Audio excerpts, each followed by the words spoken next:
وخير ما نبدي به هو الصلاة على محمد وآل محمد. اللهم صل على محمد وآل محمد. مساء الخير والعافية، شانكم حبايبي، أو صباح الخير حسب ما تشاهدون الفيديو. شانكم حبايبي، شان صحتكم؟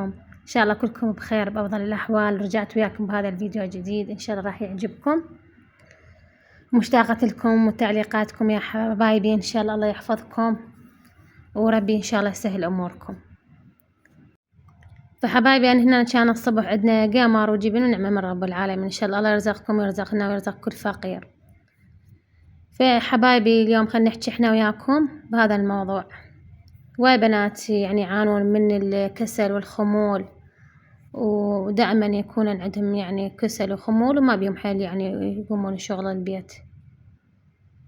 أول شي نستعين بالله عز وجل. صلاة الصبح مهمة كلش حبايبي، حتى لو تسهرون للصبح في سبيل يعني صلاة الصبح، وبعدها هم قراءة سورة البقرة تعلقوها بالبيت، ومن بعدها تسبيح الزهراء عليها السلام.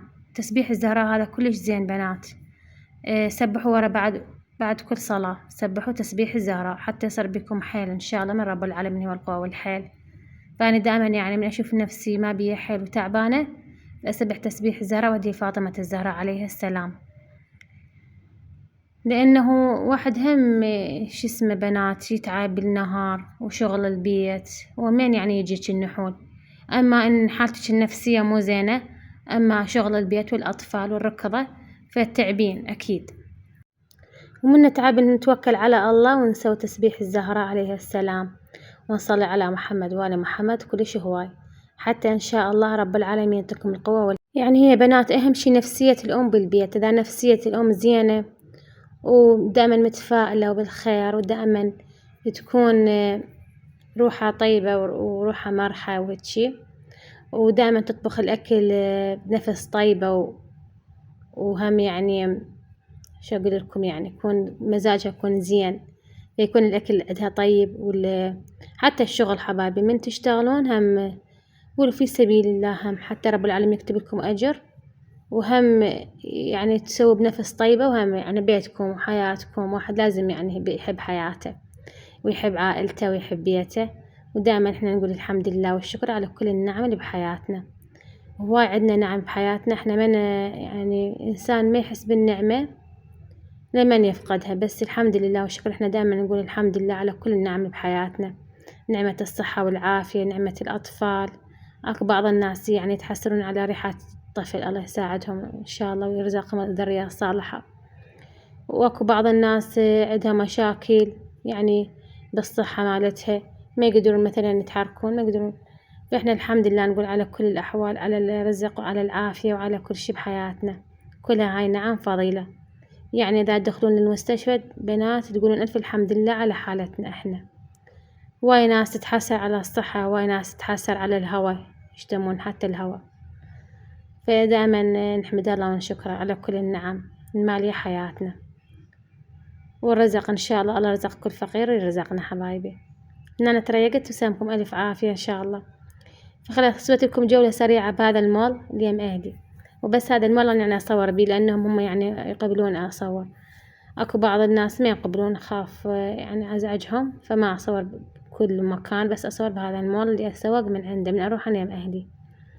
فجبت الأشياء اللي محتاجتهن من لحم، وبوقتها جبت يعني الأشياء اللي محتاجتهن، وهم سويت غدا على السريع. عندهم هواي أشياء طيبة. بعد هو مول كبير وبأشكال والوان عينكم ما تشوف. فالحمد لله إن شاء الله الله يرزقكم وترسون بيوتكم خير وبركة يا رب.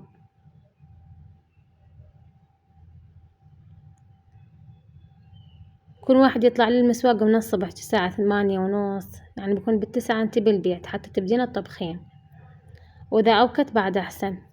بس هو المول ما أعرف يعني يفتحون بيا ساعة، يمكن ب8 أو ب7 هيجي، يعني إذا ب6 يمكن ذات الحين ما تلقين معزلين أكيد، بس ب8 ب7:30 ب8 تلقيهم فاتحين. واحد يتسوق يجيب غراض اللي محتاجهن حتى يطبخ، يسوي أكله من وقت. كل ما تطبخين الغدا من وقت كل ما إلك أحسن، وهم تخلصين يعني من فقرة الغدا. دائما يكون بالغدا إحنا تمن مرق أو برياني أو هيك أشياء سمك، دجاج، هو هذا الموجود الحمد لله.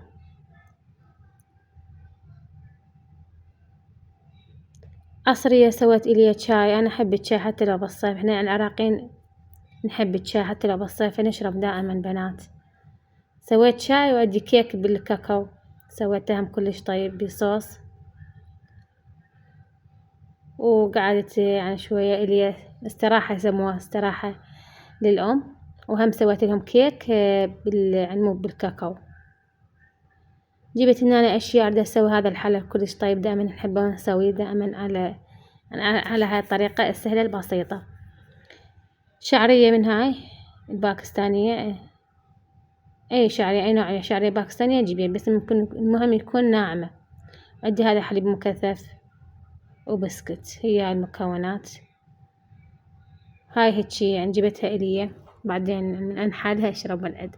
مرات والله ما بيها البنات، فدائما أشرب قهوة هيجي أشياء، بس شراب الطاقة ما أحبه، ما أشربه، نكهته ما أدري مو طيبة، وهم يقولون يأذي. بس هاي القهوة أنا ما أخلي ظرف كامل، أخلي نص الظرف ويا الحليب، طعمها طيب، وهم تعطي شوية، تعطي قوة، هم يعني تعطي تحفيز. فراح أسوي هذا الحلا، وجبت هاي المكونات. أنا خليت الشعرية الباكستانية طحنتها والبسكت والحليب المكثف، وأخليه بهاي الشكل. عندكم كمية هواي خلوا كثروا بعد حليب مكثف، وإذا كمية قليلة حسب يعني ما انتوا أفراد العائلة، حسب ما انتوا قد ما تسوون. أنا هاي كسرت هاي الشعرية الباكستانية. واحد شي يسوي بنات ولد يعني مرات نضوج من الكيك، فننوع نسوي لهم حلا هيجي عصرية هم للأطفال، فرحين بين الأطفال يحبون حلويات، بالأخص هذا الحلا كلش يحبوه البنات، وهم سهل التحضير ويحبوه لأن يقرمش. الشعرية الباكستانية مقرمشة فيصير طعمه طيب يحبوه. سويته بهالشكل على السريع، بعد انتو حسب شو تحبون تزينوه أو سووا بأي شكل هو يصير، وكل ما تطحنوه ناعم كل ما يصير عندكم طيب. وكتبولنا شنو نظامكم بالبيت، بس ساعة تقعدون وشون تكملون شغلكم.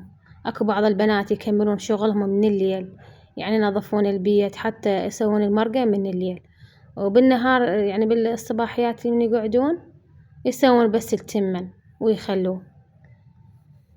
اكو بعض الناس يحبون التنظيف يكون الصبح احسن يقولون، لان بالليل يقولون يجلب الطاقة السلبية. بعدين تكتبونا بالتعليقات شنو رأيكم بالموضوع، صدق التنظيف ويعني مثلا تنظفين المكان الساعة فيه وهاي، يقولون التنظيف بالليل يجلب الطاقة السلبية لأنه تراب وغبار وهاي. فأنتوا كتبونا شنو رواتينكم، أنا أحب أشوف عن تعليقاتكم حبايبي، وإن شاء الله ربي يحفظكم وأشكركم على كل التعليقات الحلوة. كتبونا شنو رواتينكم، بالساعة تقعدون، شلون منظمين يومكم. لازم يكون البيت بنظام، أهم شي النظام، وإذا ما بنظام في شيء أكيد يعني يفشل البيت.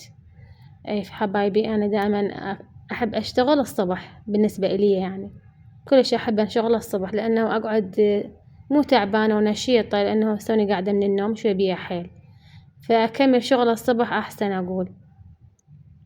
حتى الطبخ أنا أحب أطبخ الصبح، أطبخ التمن والمرق. أنا يعني ما أطبخ مرق بالليل، لأنه إذا طبخته بالليل يعني ما يحبون الأكل البايت جهالي، دائما يقولون يما إحنا نحب الشي الفريش، يعني مثلا الغدا استويش طابخته هالشي، يعني حتى الأكل اللي يزود من عندي من الليل مرات أقول لهم أكلوه ما أبي شي يعني طيب وهاي، هم أسوي لهم شي وياه للغدا حتى يكون طيب وهم يعني أسوي لهم أكل جديد هم. فأنا أحب أن شغل الصبح، أحب أن الترتيب والتنظيف يكون الصبح، وأحب أقعد يعني أحب أقعد وراء أذان الصبح، بعد ما أكمل صلاة أحب أقعد هيك وقت وأكمل يعني شغلي، أحب أكمل بيه، أطبخ بيه هذا وقت حلو، وأهوي البيت وأقرأ سورة البقرة أو نعلقها عند بالبيت، فكلش خير وبركة. وأكو بعض البنات يقولون إحنا ما نحب نقعد من الصبح، نحب نقعد الظهر، بس قعدة الظهر فيفوتش هواي يعني وقت، وهم ما تلاحقين شنو تطبخين تنظفين شو تسوين. فحلو واحد يقعد من الصبح، وكله من فضل رب العالمين علينا الحمد لله. كاتب رب العالمين واحد الإنسان، بس الإنسان لازم يسعى لنفسه. فأنا أحب أن هذا الوقت دائما أحب أقعد هيك وقت. وانتو هم كتبون شنو رأيكم بحكي يعني بكلامي، هم انتو مجربين قعدة الصبح شفتوا بيها بركة وخير ورزق تكملون شغلكم. واكو بعض البنات يقولون احنا ننظف يعني من الليل، اكو بعض البنات يقولون العصر، حسب كل من وحسب يعني حسب هو نظامه شنو اللي نظم وقته، نظم أطفالك. بعض البنات عندهم أطفال الله يساعدهم إن شاء الله، اللي عندهم طفل يعني يكون الحياة تختلف، بالأخص إذا يكون الطفل نحس شوية ويبكي هواي، فمتعبة شوية الأم تتعب عليه يا الله يكبر، وهم يتعبها بالنوم يتعبها بالقعدة. فالحمد لله أنا بنت من النوع اللي تبكي هواي ونحسة إن كانت صغيرة، لما لحد الآن يعني هي تبكي بس شوي أقل من ذنك الأيام يعني والأشهر ذنك شوي يعني شوي جت بالكتر الله نقول تتركي هاي. وأنا أحب بهذا الكيك كله، أحب بس كيكة تركية كلش طيبة تعجبني. هواي عده هو نوعيات، شنو اللي تحبون؟ أنا أفضل كيك البيت اللي أسويه أطيب عندي، وهالكيكة هم طيبة بالمكسرات. وشنو تفضلون أنتو؟ تحبون تسوون كيك بالبيت، تحبون تشترون جاهز؟ وأكيد هو كيك الجاهز بيه مواد حافظة، دائما يخلون مواد حافظة حتى يظل عندهم أكثر وقت، حافظ على شكله وطعمه. دائما احنا نسوي أكلات بالبيت وحلويات أطيب وأنظف وأحسن. وهم تتحكمين بالحلا، تتحكمين بالزيت، أكو هواي يعني يخلون هواي زيت. أكيد المحلات مو مثل ما تسوي بالبيت كعك أو الكيك. تتحكمين يعني تعرفين شنو اللي تحبوا عائلتكم فتسوين حسب ما يحبون العائلة. اكو بعض الناس يحبون الكيك الحلو كلش، اكو بعض الناس يحبون هيك يعني وسط حلاتها، والحلويات هم كذلك. فهو كل شي بالبيت تسويه أطيب وأحسن وأنظف. إن شاء الله ربي يعطيكم الصحة والعافية وتفرحون أطفالكم بالكيك والكليجة وهاي الأمور الطيبة. فهاي هنا الحديقة مالت أهلي، كان الجو حلو الصبح الساعة 6 الصبح، حلو الجو والحديقة حلوة.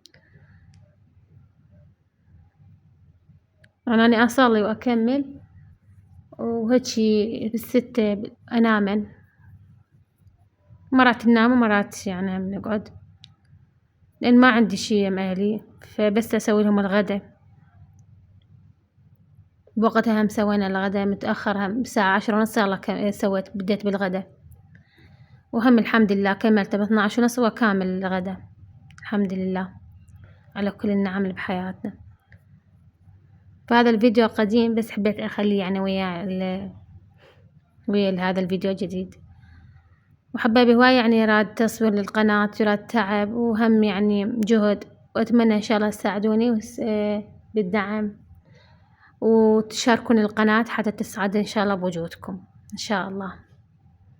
إحنا من أيس يعني من رحمة رب العالمين، يعني صار لها فترة هواي حتى قلت يعني أتركها، بس بعدين قلت يعني هواي تعبت عليها يلا وصلت هاي المرحلة. بنات يعني لا تصدقون أكو شي يجي بالهين، لازم تعب ولازم جهد. يعني هو 1000 مشترك جيت التعبين يلا توصلي له، مو 46,000 مشترك. فهو تعبت أنا يلا وصلت لهاي المرحلة. فإن شاء الله أستمر بوجودكم حتى نوصل ل100,000 بإذن الله إن شاء الله، كل التوفيق من رب العالمين. سويت لي الغدا سمك تبلت، غليت له كركم وملح وشوية ليمون. كل ما تخلون ليمون أكثر كل ما يصير عندكم الطعم طيب مالت السمك. وراح أشويها. تحبون بالفرن مال الطبخ، تحبون بالفرن بالشواية يعني. وصلنا لنهاية الفيديو حبايبي، أتمنى عجبكم. مع ألف سلامة، نلتقي فيديو